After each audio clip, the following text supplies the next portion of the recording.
In today's video, we are going to show you super simple way to rotate images in Milanote. Let's begin.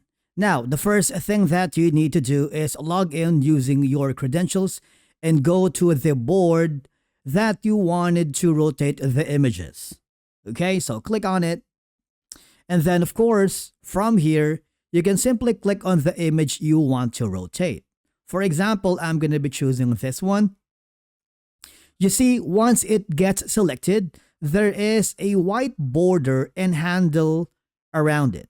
Unfortunately, here in Milanote, the handle only allows you to resize the images and there is no circular icon that lets you rotate it. But don't worry, because double click on the image and what will happen is there is an option for you to rotate.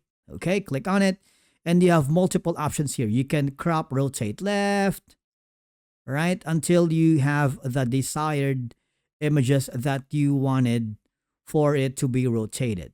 Okay, it's super simple. Once you're happy with that, click the save button, and basically that's how you rotate image in Milanote. Thank you so much for watching, and we will see you again in the next video.